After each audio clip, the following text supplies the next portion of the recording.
Hi, folks. I'm Maud Mosley. My pronouns are they, them, and welcome back to Tunes Tuesday, a weekly series where I sit down with queer, 2S LGBTQ plus musicians and bands to talk to them about their music, their experiences, and so much more. This week, I am kindly joined by New York City-based pop artist SuperKnova. Thank you so much for being here with me this week. Would you like to introduce yourself? Yes, it's lovely to be here. My name is Ellie. I perform as SuperKnova. I go by she, her, hers pronouns.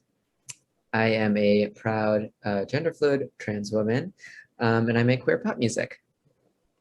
I'm so thankful to have you here, and I'm really excited to talk to you because I really relate to so many of your lyrics and so many of the experiences that you talk about. So I'm really excited to dive into them.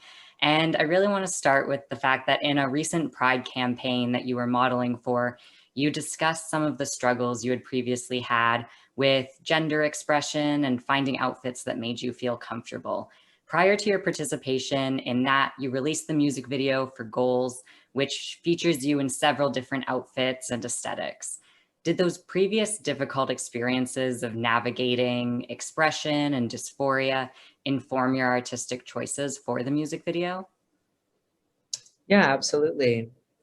I think there's like a couple facets to that of in a lot of ways, like that music video was a culmination of or like a kind of like a proud milestone of where I was in being comfortable with who I am and what I wear. In that a lot of those outfits were not things I probably would have felt comfortable wearing, 5, 10 years ago, certainly. And so in that sense, it was kind of this like triumphant thing for the video. Uh, on the other hand, like there's on the other side of it, so getting to this idea of like dysphoria and discomfort. We worked with a great stylist who was in Chicago at the time for the video, and we went through so many different outfits, and there's lots of things that looked great, but might have fit the vision of the video, but I just didn't feel comfortable wearing. Or I just didn't feel right for me. So, we went through a lot of different outfits. And so that was still definitely a process and makes me think of like being thankful for where we are now, where there's more of these companies that are run and led by trans people who make clothes for trans and gender expansive individuals that are made more for trans bodies in general. I mean, it's never going to be perfect and we still have a long way to go, but I think that's a really, really great thing. And also on another level, it's like, this was a music video. It's a little different. A lot of it is costume, right? Like there's different elements of fashion of like things that you wear like at home versus on the street versus in a music video versus in a performance. I think for some people those can be all one thing, and I think it's wonderful. But certainly for me, those are very distinct spaces. So if I'm performing, I might be more comfortable wearing something very different from than just if I'm at home. Now I'm just wearing a t-shirt. So it's like there's different spaces for different different fashion for different spaces. Yeah, absolutely. And speaking about dysphoria, going back a little bit in your music career, in 2018, you released the EP Splendor Dysphoria. And its titular track tackles a difficult decision that a lot of trans people consider in their lives, which is this choice to present exactly the way you'd wish, even if that presentation has the chance of putting you at higher risk of violence due to, the transphobia in society around us. How does it feel to speak to that complex experience? Yeah, absolutely. That's a good question. I think for splendor dysphoria, so let's start with the obvious, which is obviously like, your own personal safety is the most important thing. And so a lot of people, myself included, for a long time, had to be in the closet, certainly where I grew up in the transphobic environment that I grew up in. I might not be here today if I hadn't stayed in the closet, for my own safety, physical, emotional and physical safety. And so I don't think anyone should ever, the song is very proud and about, kind of like accepting, being who you are despite the consequences. But I wouldn't say that the main theme of the song is that's like that everyone should just go out and do that right now. So I want to get that clear from the get-go.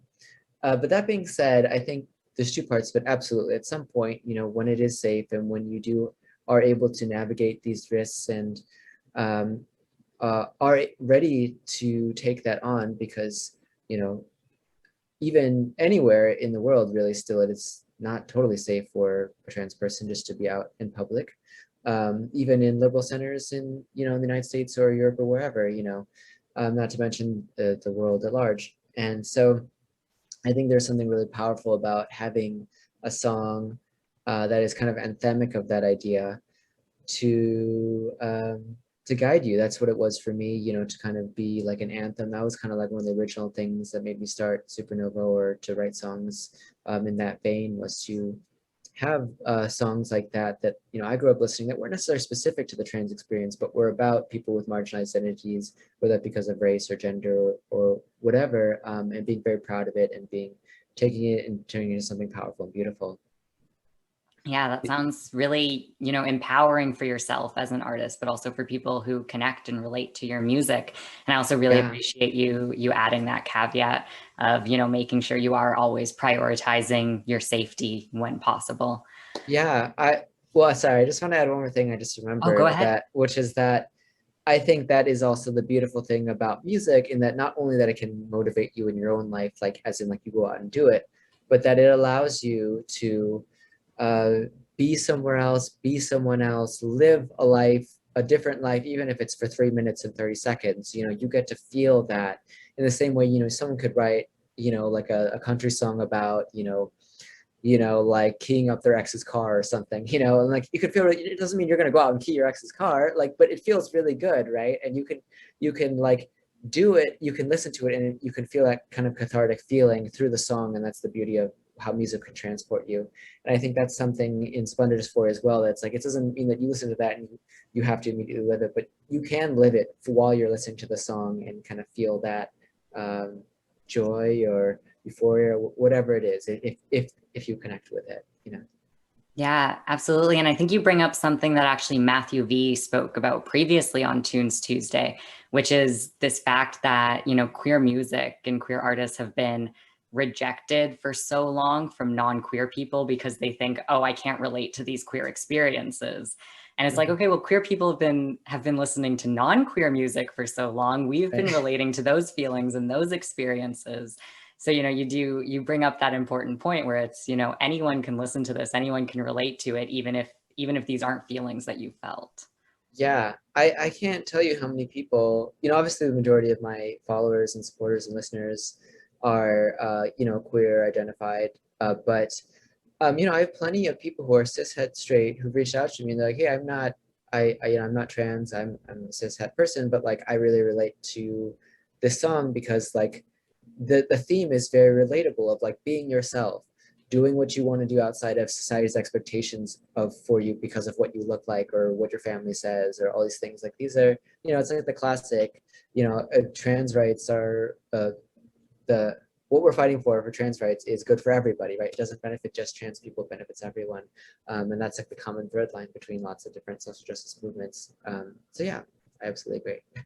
Yeah, definitely. And so at the beginning, I did introduce you as a New York City based artist, but you actually only announced your move to New York recently. So how do you think this move may impact your music and the future of your career?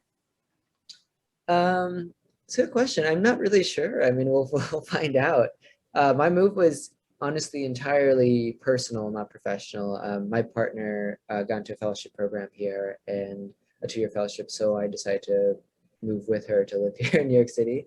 I mean, New York City is amazing and magical, and what a rare privilege and opportunity to be here. But it wasn't. I think a lot of people, when I announced it, like reached out to me and thought that it was like a professional move, like, oh, people move to like a big city or whatnot. I mean, I was already kind of in a big city. Chicago's pretty big, but like a bigger city. Um, but I think yeah, for me, it was entirely personal. I think, especially for me being an indie artist, doing what I do, so much of what I do is online anyways. And I connect through a lot of people through Bandcamp, through social media, through other avenues. And um, so I don't know if especially for an artist like me, if it'll affect a ton of what I do, but I am excited to see what'll happen. I've never lived outside of Illinois or the Midwest, which in and of itself is exciting.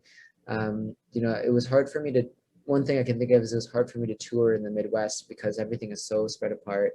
Um, and as like a one-woman show, who does everything myself, having to like drive those long tours was very daunting. But on the East Coast, everything's closer together, so maybe I'll do more tours whenever that's safe to do again. Um, but yeah, I'm excited. I think there's good things wherever you are in the world, especially today. There's so many tools at your disposal to connect with people that aren't physical, as there should be. 'Cause for some people, it isn't even an option to be in a physical space, or so many venues are not accessible to people who use wheelchairs, or the list is endless. Or you have social anxiety. I mean, I was like that too when I grew up. It'll be interesting to see, but I don't think it'll change too much specifically for me as an indie artist. Definitely. Yeah. Thank you for going into so many different aspects of that. And I always appreciate when people bring up, accessibility of the music scene in the show, because I think there's progress being made there, especially in the last year, with people really realizing that something needs to change. But I think there's still a really long way to go. So I really love any, conversations that relate to that intersectionality as well. Absolutely. Yeah, it's so common. It's something that has been not talked about enough for so long. Finally, it's getting a little bit more traction in the mainstream, ableism and making spaces more accessible, both physically and in other ways too, in terms of safety and other things. But yeah, I'm glad it's finally happening. Yeah, well, definitely. Well, if you would like to follow along with SuperKnova's journey, if you want to check out any of the music or music videos that we mentioned today, you can head to any of the links below this video. Thank you so much for joining me this week on Tunes Tuesday, and stay tuned for next week. SuperKnova will be playing us out.